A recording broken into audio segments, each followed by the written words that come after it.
Hey, beautiful people. I welcome everybody back to the 9 a.m. podcast on Nigeria TV. And it's your girl again, Ayodeji Mary, also known as Tifeji. How are you guys doing? I trust you are doing very well. I know it's been a long day. How was your day? I trust your day was okay.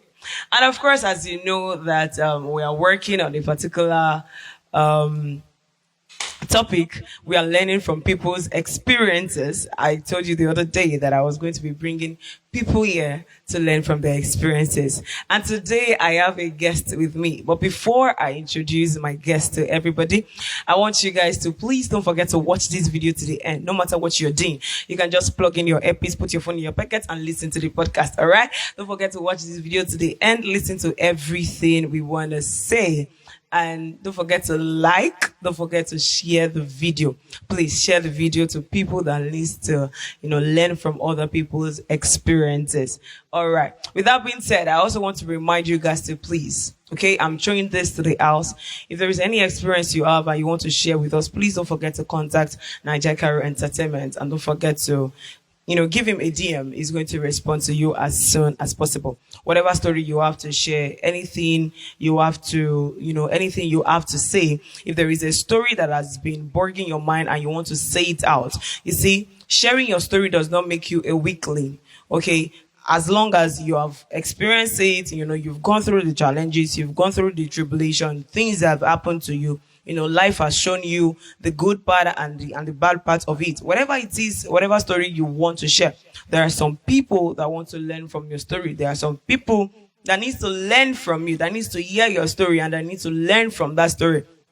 That's from people that want to go through that path that you have went through. Sharing your own story will help them to know what to do and what not to do. So if there is any story you have to share, if there is any experiences you would like to share with us and you want people to learn from us, please deem it fit to contact Nigeria TV or contact me on 01289982071. I'll be looking forward to receive your response.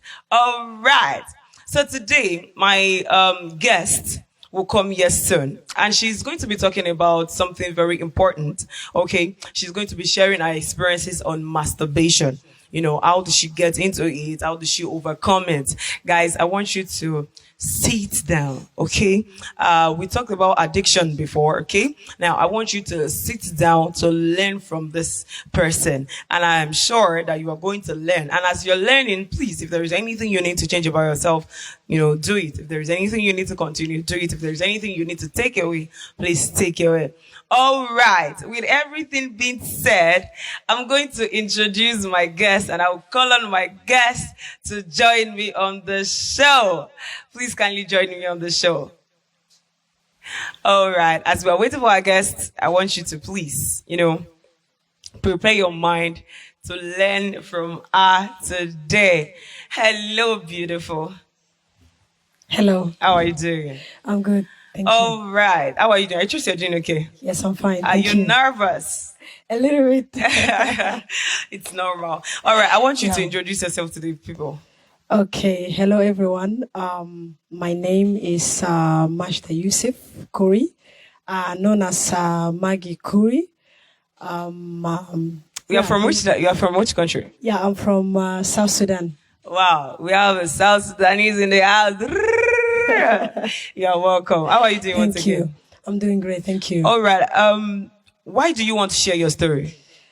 I believe that my story is going to be an inspiration for someone out there to speak out. Mm-hmm. I've kept this for so many years, but it's time to say it out. Yeah, I love the fact that you said you've kept it for so many years and it's time to say it out.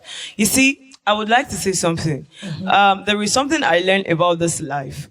Being silent does not always help. Okay, there are some times that no matter what you are going through, no matter what is going on, inside of you, you have to say it out, okay? Not because you are weak, like I said earlier, not because you are weak, but let someone know that they are not the only one feeling this way. What you are feeling, some other people also are feeling it. Let them know that they are not the only one feeling whatever you're feeling. Are you ready to share your story? Yes. All right. You said you'll be sharing your story about masturbation, your journey through masturbation. Yes. All right. Okay. Where did you start from? How did you get into it? Wow. Okay. How I got into it, it started way back when I was very, very young. What age exactly? Around 4 or 5. 4 years old? Yes. Wow. Yeah. How it started, I didn't started the masturbation at that age. Okay. But what happened to me, it led me to the stage of, doing masturbation, watching porn and stuff. If I get you didn't start masturbating from that age, of course. Yes. Okay, but something happened at that particular point that got you into it later in the future. Yes. Okay, can you share what happened? Yeah, sure. Okay. So what happened was in Sudan. Okay. All right. I was born there. I lived back then with my mom and my grandmother. Okay. I remember we had this neighbor of ours. Okay. I used to call him uncle because he's way more older than me. So, as a child, I used to, run around. When he comes, he's usually not home. He joined the military then. Okay. Because he wasn't like always around. Okay. So whenever he comes, I run, uncle, we miss you and stuff. So I remember one of these days, he called me inside his room. It was like, he wants me to do something for him. Okay. Then I asked him like, okay, no problem, sure. So when I got inside, he grabbed me and then he had his way with me. Wait, let's be clear with that. Yeah. He called you inside.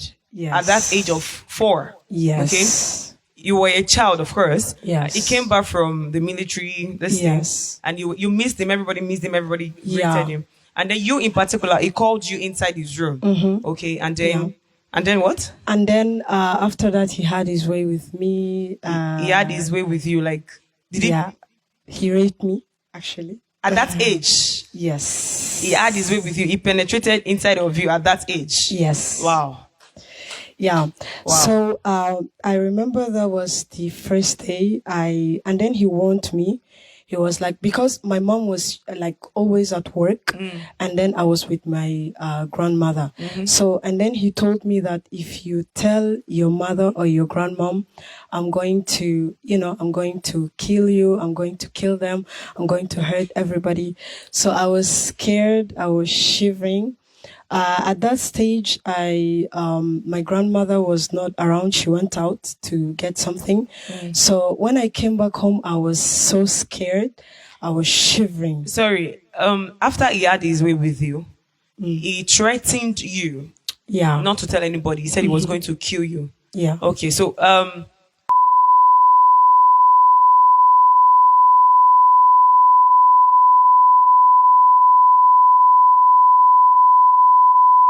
child, so that man. Okay. Yeah. So, and then I didn't have the courage to tell my grandmother. What pains me the more now is, she passed on, and I didn't get the chance to tell her what happened. So you didn't tell, okay.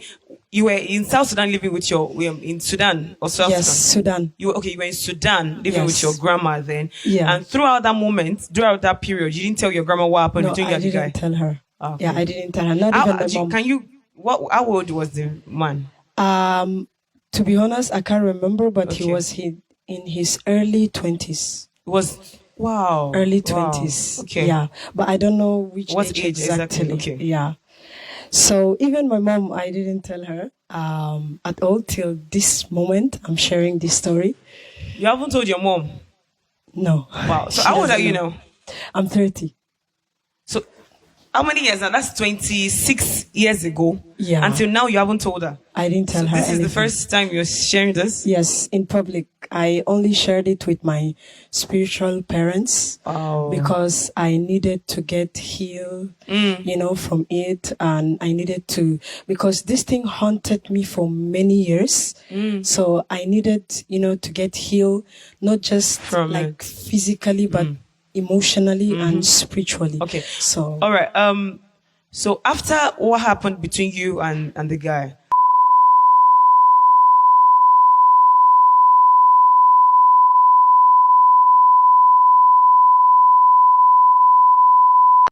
he continued after that day? Yeah. He continued till I was 10 years old. And when I turned 10, then one day like that, my mom came and she was like, we are traveling to Egypt. So I was as a child, I was excited. I was so, I was so happy.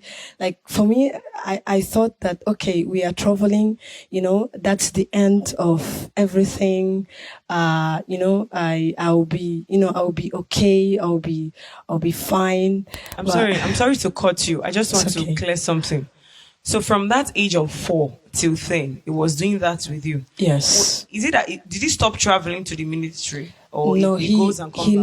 He later moved to another city when he finished, because he used to come to his mom's house. Okay. So the mom was our neighbor. Okay. Then I think he finished the military stuff and he graduated, and then I think he moved to his own house, but not in the same area or the same state where we were. That age from 4 to 10 when he was doing that with you, was he living around? He was living. No, he was not living around. He was coming to your house. He was coming and going. And he kept doing that? Yes. Okay, please go on. Yeah.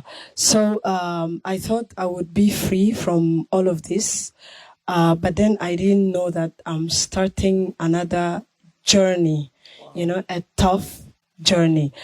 So we came to Egypt when I was 10. And then, as a child, when my body got used to, having sex and stuff. So my body was like craving for it. I'm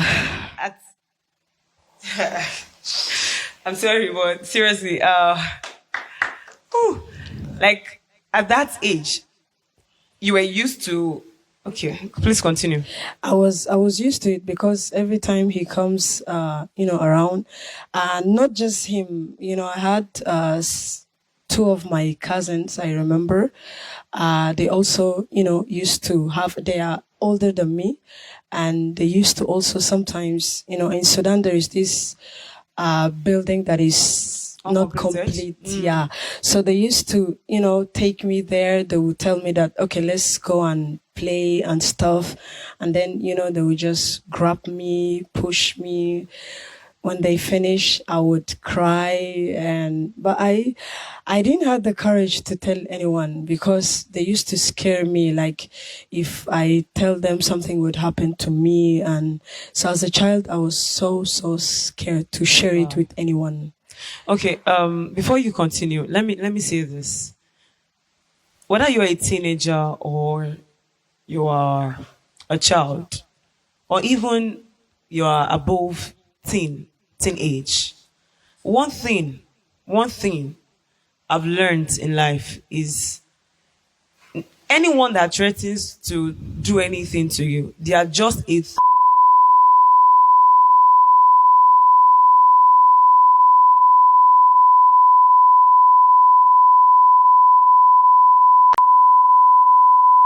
their backing is they cannot bite because they are toothless. Even if they grab you, their teeth, they don't have teeth, so they cannot hurt you. They are trying saying, oh, if you say this to your mom or if you say this to your dad, I'm going to kill you.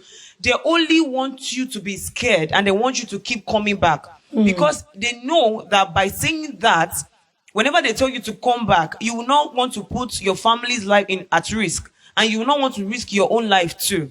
Okay? And they will continue having their way with you. If they continue having their way with you and you don't speak up, I'm sorry to say this, but what's the essence of life? Okay? It's either you, if you tell your parents such thing, they will stand up for you. That person saying they're going, okay, for any teenager or for any children listening to this, or even youth listening to this, if you are going through something like this, I want you to know that these people are just, have this, let this stick in your skull. They are too, they say, they can only threaten, they cannot do anything. Okay? Sorry to cut you. I just needed to get that straight. Please continue. Yeah, it's okay. So then we came to Egypt. I was 10. That was 2004. I remember. And then I started school because we came in the month of June. Okay. So yeah, schools usually start in Egypt in the month of September. So they enrolled us in school and I started school. And at first I was so scared to, make friends and have friends and stuff. Then after a couple of months, I was able to have some friends. And I met some, people that, the same tribe and state of my mother, because I was living with my mom then. And then, my grandmother was also. And then, at this time, I had my brother Samuel. My mom gave birth to him, and now we were two. So we came. I was 10. He was 2 years old when we came to Egypt, and then I remember I have these cousins of mine. There were two girls, and I remember they were young. They were younger than me at that age. But before I go into that, okay, as I said, my body got to having sex and stuff, so I started. Ow. I had a phone. I remember I got a phone. My mom bought me a phone at that age 10. At that age, because she used to go to work and then she would leave us, and then I would go to school and then I have to come back. For her to just check on me and check on us, she got me a phone. I remember it was a very small Samsung phone. So I would watch it. I actually learned it from school, because I didn't know about porn when I came. But then in school, we as girls, we have girls talk, and did you see this? Did you?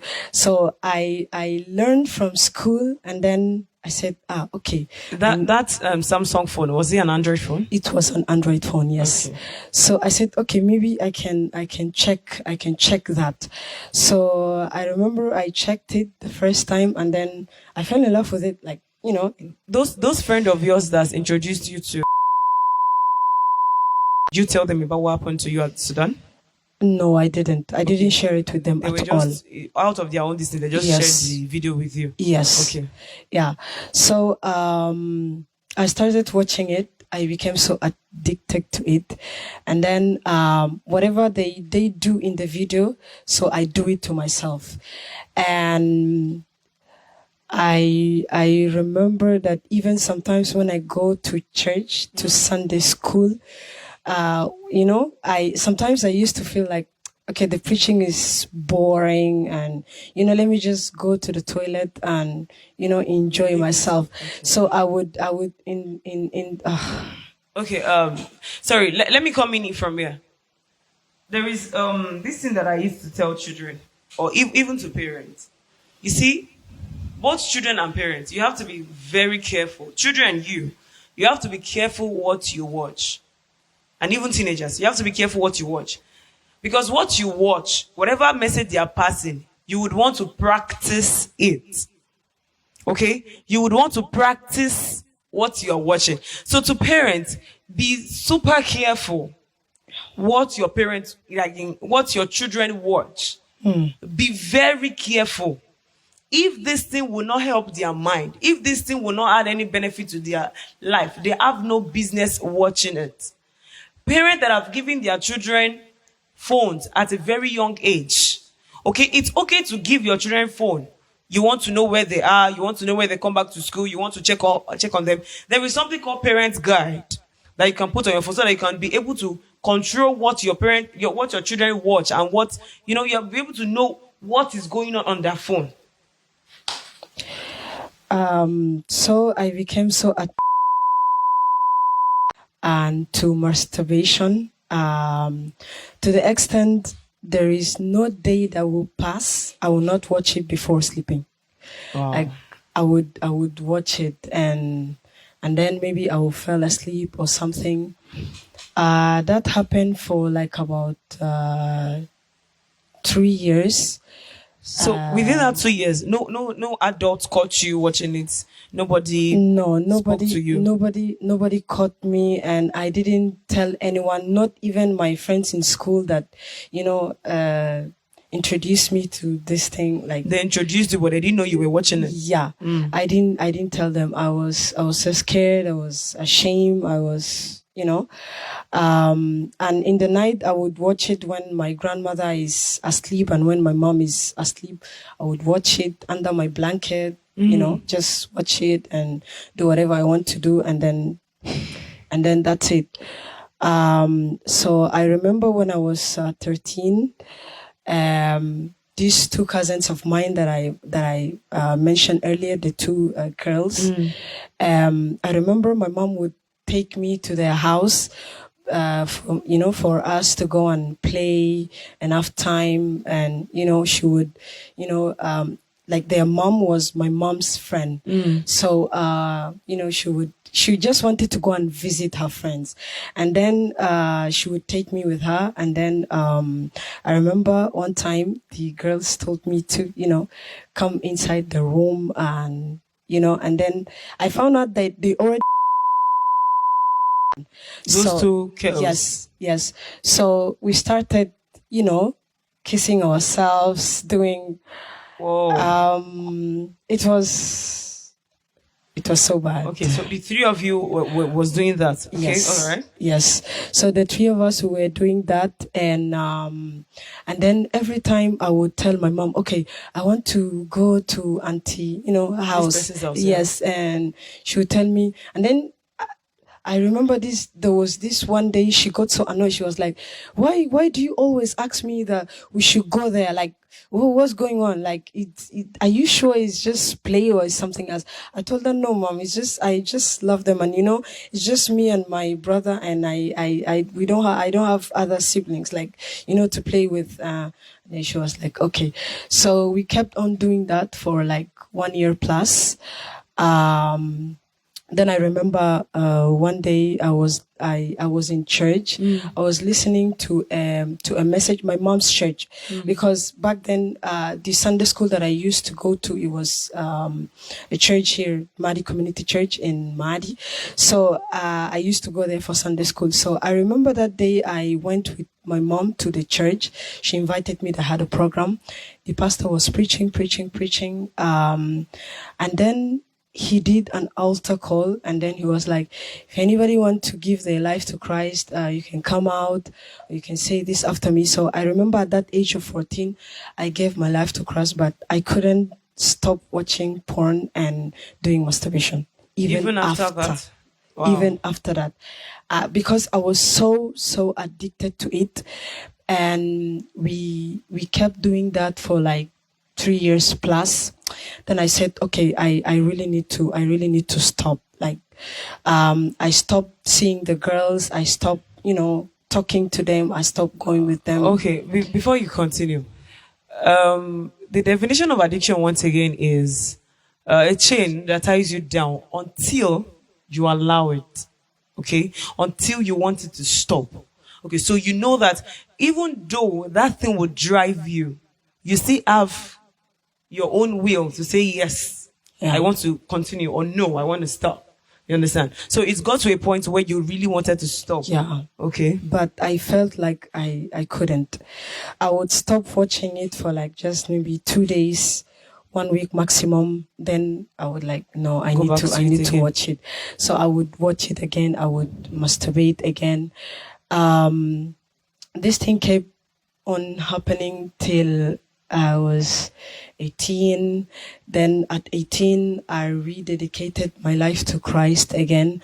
And then I said, no, I should stop. Even after that, I was struggling. So I would stop for like this. Now, when I was 18, I would stop for like maybe a month max. But then after that again, no, I would feel, just I need to watch this. I would say, okay, let me just watch it one time, and then I would, okay, and then this will be the last time I will not watch it again. But then I kept on going over and over again until I was 25 exactly. Yeah, till when I was 25, I kept on struggling. During this period, your mom didn't caught you watching it. No adult caught you watching it. Okay. She didn't. There is this question I would want to ask before you tell us how you came out of it. During that period when you were watching pornography and you were masturbating, was there any benefit? What did you notice about your life? I noticed that I was just empty. I felt like I was chained. I felt so enjoying the when you do it, even though you were enjoying it, when you come out of it, how do you feel? I feel so bad. Yes, I cry. There was this day I remember I cried to God, like, God, I give my life to you. If you're really out there, if you're really watching me, why would you allow me to like keep going back? Why can't you just help me to stop this? Because I tried to stop it, but I couldn't. I got so angry at God. And during that moment when you were masturbating and you were watching pornography, you always think this is a good life. You always think this is what you're supposed to do, right? Yeah. The reason why I asked that question is because people that are into anything, any addiction, whether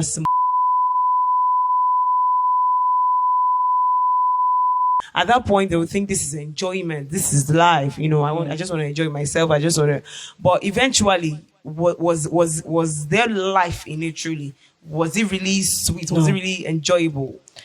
It was not. I would just enjoy it at that moment, but after then, there is no enjoyment. I feel void. I feel empty. Okay, we didn't call this show "Learn from their experiences" just because we want to come here to talk. We truly want to learn from people's experiences.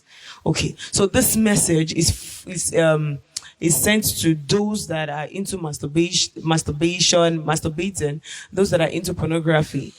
You think at that point, you are enjoying yourself. You think, I'm enjoying myself. But at the end of the day, it's nothing. So can you share your story about how you came out of it? Or is there anything you want to say before you talk about how you came out of it?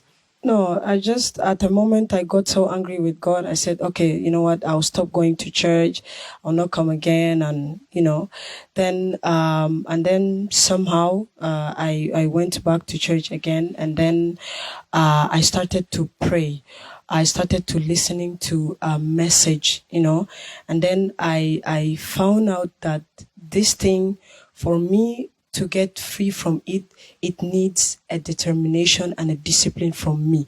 It's not about God. Okay, it's me. If I really want to stop, I would stop it. I would put an end to it. So and then I started listening to messages.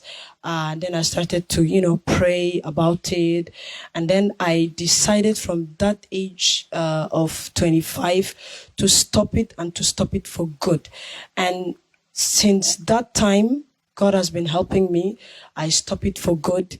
Even on my phone, when I'm just scrolling on Facebook or anything, if I see, something like porn pop up, I just, I scroll, I just leave it, or either switch off my phone and then just leave it aside.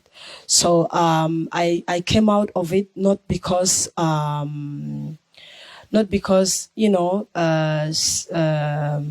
I don't know how to say it, but it was God's grace. Not because you were able to come out by yourself. Yes, not by my strength at all. It was not my strength, because I remember I relied on my strength that, I wanted to stop this. I couldn't. Like, there is this question I would like to ask. During that moment, let's say from the age of 10 till 25, how did masturbating and pornography, how did it affect you? In what area of your life were you affected? It affected me in my relationships, because I remember that after I decided to stop. I was in relationship, and my boyfriend would say, let's come and do this, let's come and do that. Okay, that moment where you were doing it, you had a boyfriend? No, I didn't had a boyfriend. Yeah, I didn't had a boyfriend. Okay. Yeah.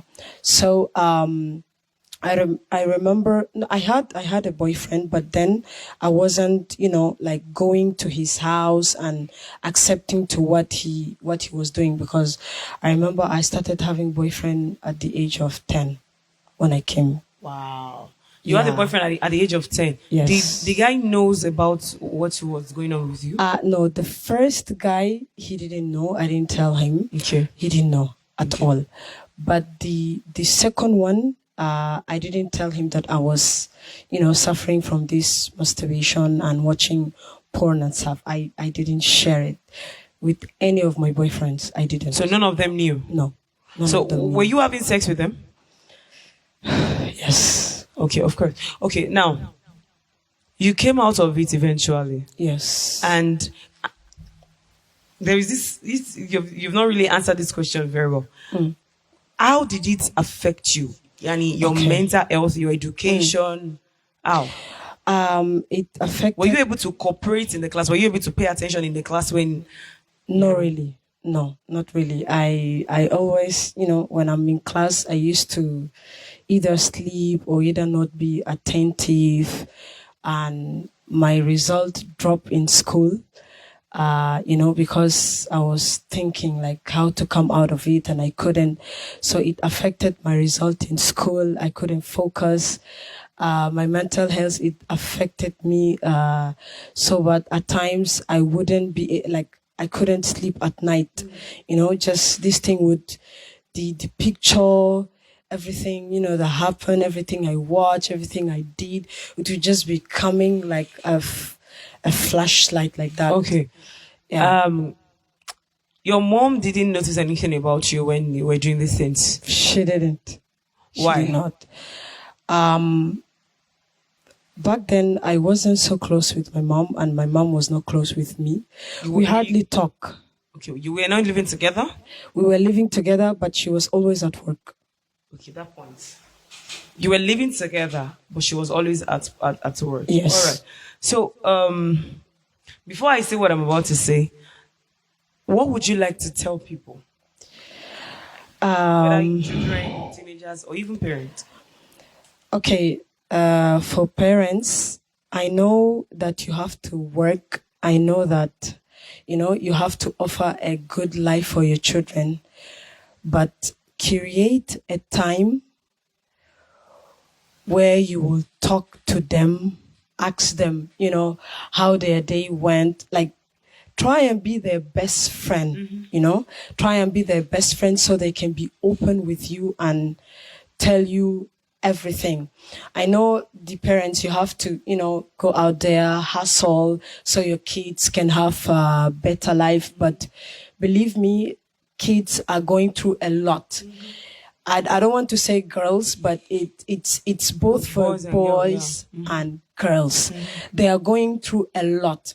And in this country where we are, like, there is freedom. If you don't teach your kids well, the street will teach them. Yes. If you don't if you don't, be their friend, somebody else will be their friend and teach them things that, when you find out, you'll be very shocked and you'll be very disappointed about it. Okay.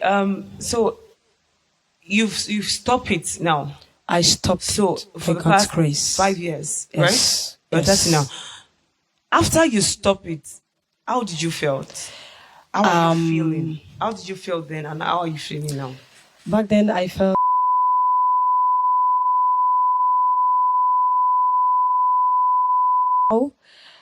I feel I am precious. I am a jewel, and nobody can just, temper with me or with my body anyhow, because my body is now the temple of God. So nobody can just, temper with it anyhow. And even me, now I don't have the right to just, because now I know the truth. Now I know, how to do things, what is right, what is wrong. And I've learned a lot. You were once an addict. That thing, does that urge still come even after this thing, even after everything, after the challenges of it? Does that urge still come? Yes, it comes. And what I used to say and what I used to do at that moment is I'll start praying or worshiping. I'll just distract myself with anything, or I'll just, just say some confession that no, I can't be having these thoughts. That's not me anymore. Okay, it comes through the thoughts. Yes, it comes through a thought, or maybe, sometimes when we go in the street, or even sometimes in our phone, some things just pop up. Yes. So when this thing happened, I just begin to, immediately, no, I can't go back to this. No, so I just distract myself with, either prayers or worship or just, anything. yeah. All right. Thank you so much. Okay. How are you feeling now, sharing your story with people? I feel relieved. So you said you've never shared it publicly before. And Never. Now, how do you want people to accept this? What would you want them to learn from this story of yours? It's good to always speak out. A lot of people are going through this, and they are scared. They are afraid that, if I, by the way, before coming here, I was so nervous because, now I've been ordained as a pastor by God's grace last month. So I was thinking like, okay, how would people see me after this? How would, people accept me after this? But I came to a point like, you know what? No, I just need to share my story, because I know somebody out there needs to hear this. Somebody out there need to, when they hear my story, they will have the boldness to, come out and speak and seek for help and cry for help. They will not be just dying in that situation alone. All right. So, thank you so much. I'm going to add this. The best of a man is still a man. No matter how perfect you think you are, no matter how strong you think you are, at the end of the day, you are still a human being. Okay? Now, she sharing her story right now does not mean that she's who she used to be. Okay? The boldness she has to come out to share her story was not by herself. She has this boldness not because she wants to, but because she knows that there are some people going through this. 1, 2 people. The first part are those that have already overcame, the challenges of whatever they're addicted to. But they feel like if they say it out, people will like criticize them, or it will be a stigma on them. It's in your past. I was explaining this thing to somebody yesterday or the first day. I told that person that your past is in your past. Whatever happened in the past stays in the past. If anybody bring your past to your present, the person is a fool. Why? Because you are not who you used to be. Okay? So, if there is this thing inside of you, she's not sharing her story because, I just want to bring it out. But people need to learn. There are some people that they already came out of this, but they are scared to say it out. And you know that it will be a relief when you pour out your mind. Your mind will be calm, your heart will be free. Let's something fresh come into that mind. Let something fresh come into the heart. Release the old ones. Do you understand? Now, she pour out your mind and let those are the set of people, the first set of people. Now, the second set of people are those that are still in it. Those that are still in it. She said something. I asked her a question. I said, when you were in that situation, was there any good? The addiction would do a lot of harm than good. And I don't think it has any good in it. Do you understand? Now, it is best for you as you are listening to her now, sharing her story. She's sharing her story. She's opening up her scar to you for you to know that this is it. I went through it. You are not the only one in it. Okay, there are some people that feel like as if they are the only one that thing is happening to. You are not the only one. People has gone through that lane. People has gone through that path you are on right now. Okay, so don't feel condemned. Don't feel criticized as if you are the only one, this thing is happening to. It has happened to people before, and some are still there just as you are there. Okay, so what you need to do is to look for a way to come out of it, because it is the chain that is chaining you down, that is keeping you down. Your life is not going forward, neither is it going backward. You are just in a particular spot. Do you understand? And now, when she came out of that thing, now let me ask you this question. Don't let me go ahead of myself. When you came out of that thing, what do you notice about your life? There are some things in you that will begin to come out. The real you will begin to come out. Because I know that you were not that person. You were not, you are not an addict. Okay, that thing is just a lie that you believed then. After you came out of it, what happened? What changed about you? What happened? A lot changed about me. A lot. I now know my purpose. I now have peace. I am no longer scared. I don't feel like I am, changed and bound by anything. I'm free. I can now talk, freely.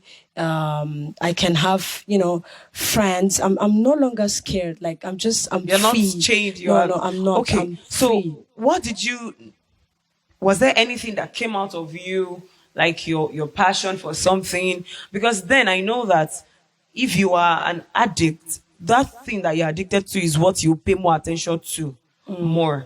Or, you'll be paying attention to how you're going to come out of it. When you came out of it eventually and, you became free, what did you start doing? What are the things you start doing in your area of purpose? I started, preaching, because back then I remember I couldn't face anyone or, just give a word of advice yes. to anyone, because I felt like, who What am do you I? have to Like, say? no, I can't even say a word to, a friend or a word of encouragement. No, like I couldn't. So, now I can boldly encourage people. I can counsel. I can preach. I can sing. I can just be myself. I can just be myself at any time. Thank you. During that period when you are going through those things, the things that you are, your true identity will be hidden, and you begin to believe those lies that comes to you. Now, this is it. Whether you're a child, a teenager, listen to this. There is time and season for everything. Okay? There is time to learn. There is time to execute those things you've learned. Okay? And something I noticed about children and teenagers is that whatever they are smart, they pick things easily. That is why I said that be careful what you watch. Yes. If there is this time as a child, as a teenager, this time is the time for you to prepare your life for your 20s. Because that 20s is tough. It is tough. Especially when, even if you are with your parents, even if your parents are still feeding you, you are still going to go through the things you're supposed to go through at that point. In my language, they call it shege. You're still going to go through your own shege. You're still going to have your own part of shege. Do you understand? You're still going to have your own part of challenges, troubles. Do you understand? Now, at that point, what you have to do at that point is to prepare yourself for what is coming ahead of you. having boyfriend, kissing, sexing at that age, you are too young for it. Now, whatever it is you are watching that is not helping your life to grow. In fact, as a child, as a teenager, anything you want to watch, make sure your parents, ask for your parents, advice. Let them be the one to say, okay, yes, this is safe for you to watch, or no, this is not safe for you to watch. And if there is any brother or any auntie that is troubling you, telling you things that are not right, please speak up. No matter how old you are, please speak up. They are just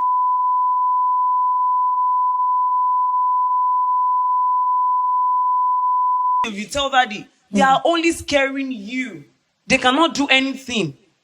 It's only threat. See, if you are a child or you are a teenager, you are listening to this, I want you to get this into your head. It is only threat. They can do nothing to you. They can only threaten you and say, I'm going to your mom so much because you love your life so much, or because you love yourself, you wouldn't want to die. They are only threatening you. They cannot do anything to you. Do you understand? Now to parents. You see, I know that we have to work. I know that we have to, you say, it's these children I'm also working for. Yes, it is children you are working for. But then, these children need you more than anybody. If you don't put your own morale in them, people will put their own morale in them. And when they grow so old in that thing that they learn from outside, it will be so difficult for you to bring that thing out of them. So even though you have to work, no matter the nature of your job, still have time to talk to your children. And do you know that there are some parents, even though they are always around, the children are not free to talk. Yes. Parents that shout, scared. Don't talk to me. I don't have time now. Yeah.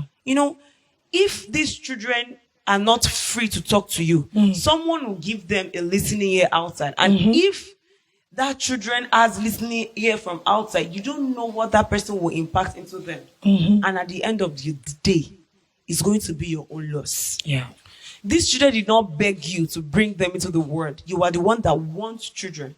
Okay? And now that they are here, they are your responsibility. Take care of them. All right. I hope you got that point. Is there anything you want to say? No, I think you already spoke about it. So thank you so much. All right. Okay. Before we go, I would say this. Children learn so fast. So, an idle hand will do something that they're not supposed to do. As they are going to school, let them have a side thing that they can learn. Whether computer, fashion designing, hairdressing, makeup, anything that will help their life in the future. Don't give them education alone. Okay? Don't give them education alone. Let them have something else that they can use to build their life in the future. Anyways, that is it for today's podcast. I really hope you learn from this. Okay? I don't want you guys to just listen to this. But please, learn. Learn. We are not bringing these people on this show because we just want to talk. We love you. As much as we love ourselves, we love you, our lovers too. Okay? We are not only going to post things that will make you laugh. We are not only going to post things that will entertain you. We're also going to post things that will help you to know more about life. These things that will help your life to grow more. Okay, so our goal is to reach many people. Anybody that listens to this, watch, listen, learn. All right, and I pray that you will be able to learn from this. Now, another thing I want to say before I go, I said it earlier. If there is any story you have to share, if anything has happened to you before in the past, if there is any challenges you've overcame, please contact us. We want to hear your story. People want to hear your story. It is time for you to speak up. It is time for you to bring out that thing that is inside of you. Bring it out. Let people learn from you. Be free from that chain. Be free from that bondage that you are carrying, all by yourself. Open up. Let that thing come out of you. If there is anything you want to say, if there is any story you want to share with us, please contact Nigeria Caro on Facebook, on TikTok, on Twitter, on Telegram, on Instagram, Niger Caro Entertainment or Niger Caro TV. And you can also contact me on Ayodeji Mary, my Facebook name. And you can have my WhatsApp number 012-8998-2071. Just message us and we'll book an appointment with you. Anytime you are available, we are also available to hear your story. Thank you so much. Thank you so much. Once again, can you tell your name to the audience? My name? Okay, my name is Maggie Kuri, known as Maggie Kuri, Majda Yusuf. So thank you so much. Name. I really appreciate Thank the fact that you much. were bold and you had the courage to share your story. Thank and you. I hope people will learn from your story. Thank you so Thank much. you. All right, that is it for today's podcast. All right, so okay, I want you guys to remember to please watch this video. Now that you're watching, if you are still watching me right now, it means you watch this video to the end. Thank you so much. Please, I want you to like the video and I want you to share the video. People need to hear this story. They need to learn. Please kindly like and share to them. And of course, I will see you in the next video. Thank you so much. And my name remains Ayodeji Mary on Niger Caro TV. Bye.